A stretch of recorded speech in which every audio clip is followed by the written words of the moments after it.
les Maliens se sont soulevés pour la défense, les réformes, la lutte contre la corruption et l'impunité. L'accord a cherché à voir qu'est-ce qu'il y a derrière ce voile-là. 55 000 forces armées et les touristes CETA. Et enfin, la stabilité. C'est en ce moment que dans la confrontation entre ces deux forces, dont l'une d'eux fait réforme, l'autre ne veut pas, l'armée est venue mettre tout le monde d'accord. Et on a changé de paradigme politique. Nous avons fait 9 mois à recevoir des compliments, on voyage. Le Mali est bien. Dja, ils élaboraient une stratégie pour nous récupérer. Mais mal en a pris. L'armée a encore repris ses responsabilités. Et le 24 mai, ce qu'on a nommé le jour de la rectification intervenue. Cette rectification a commencé à donner ses fruits à partir du 7 juin 2021, quand la nouvelle équipe s'est installée. Et on a repris notre pays. Ce n'est pas les mêmes militaires, ce n'est pas les mêmes moyens. Qu'est-ce qui a changé? C'est le leadership. Il y a un nouveau chef d'État, chef suprême des armées, un nouveau ministre de la Défense. Les chefs militaires ont été mis en confiance. Ils ont transmis cette confiance à leurs hommes.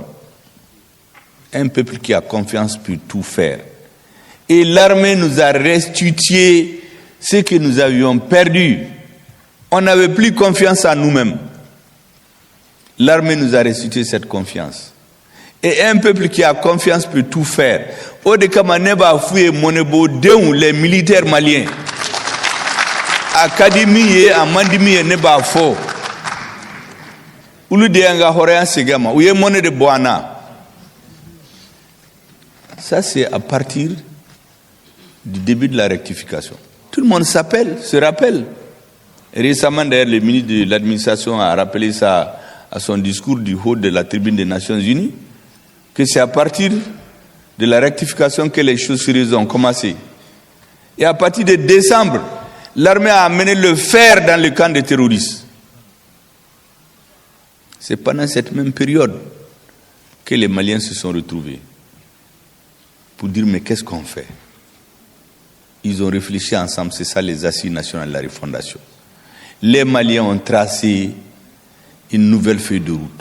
C'est ce que nous sommes en train d'appliquer. On a s'est battu dans ça.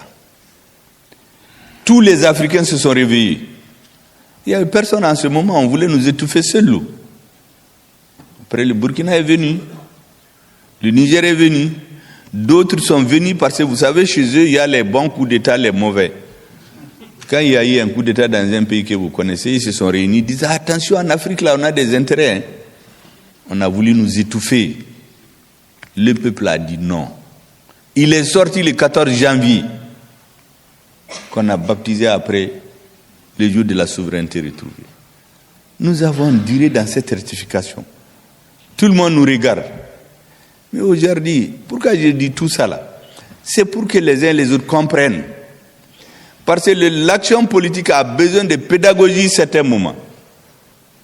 Mais aujourd'hui, on voit beaucoup de confusion.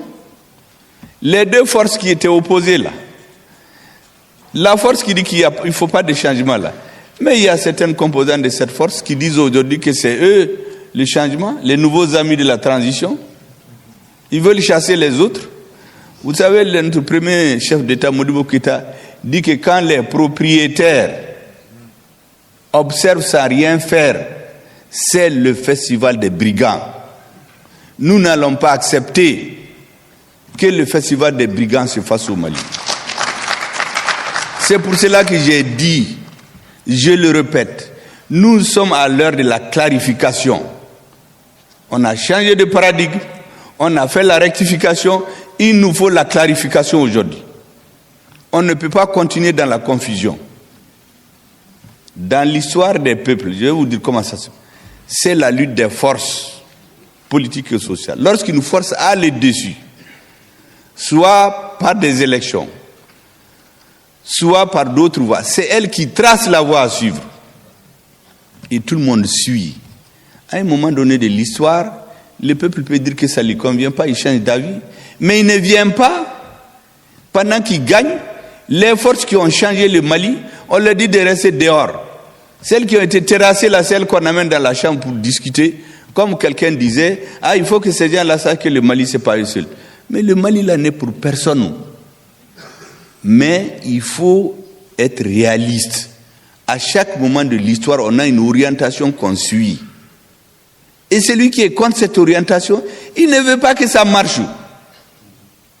C'est pour cela que la première fois où j'ai rencontré la classe politique, quand je leur ai fait un exposé des visions de la transition, il y a certains qui m'ont dit, mais vous n'êtes pas venus pour ça. Vous êtes venus pour organiser les élections et partir. C'est un gouvernement élu qui va faire les réformes. J'ai dit, ah bon? Toi, tu étais où avant le 18 août? Mais il était dans l'autre camp. On tient nos militaires, on les entrait dans les fosses communes. Il y a des gens qui empochaient cet argent. C'est des gens de leur parti qui viennent me dire qu'il faut faire des élections et partir. Mais l'argent volé là, ils vont utiliser pour corrompre les gens. C'est les mêmes personnes qui vont rester au pouvoir. Depuis ce jour-là, j'ai dit, oh monsieur, tu sais, Ambe malien, Ambe doda qu'elle a fait, mais Ante boda qu'elle a fait de. Ane outiseka boda qu'elle a fait. Après, certains sont allés dire qu'il a insulté les partis. Je n'ai insulté aucun parti politique. L'histoire a une logique. Les forces qui ont amené le changement, c'est elles qui dictent le tempo de la transition avec l'armée. Et j'ai expliqué aux forces politiques civiles que sans l'armée, vous n'irez nulle part. Sans l'armée, vous allez marcher ici pendant des mois. C'était aller se décourager, on allait corrompre d'autres, d'autres on allait les frapper. Donc, le rôle de l'armée, ce n'est pas de parachever seulement. Hein. Les militaires ne parlent pas, mais c'est la société, ils observent. Ils ont évité le désordre dans notre pays. Mais cela ne doit pas faire qu'on oublie aussi le rôle des forces politiques et sociales. Les gens qui se lèvent maintenant, je vois dans les réseaux, partout, c'est nous la transition. C'est ce que j'appelle les faux amis de la transition. C'est Minumba Fatete. Mbeta Mbesa Inofe. Ça y est, nana domina. Atete Taradakar ou Betununa. Donc ces faux amis-là, moi je demande à tous les Maliens qu'on fasse l'union sacrée autour de nos autorités pour conduire cette transition. Mais tous ceux qui veulent nous mettre les bâtons dans les roues, nous n'allons jamais accepter ce que j'appelle la clarification. C'est le temps de la clarification maintenant.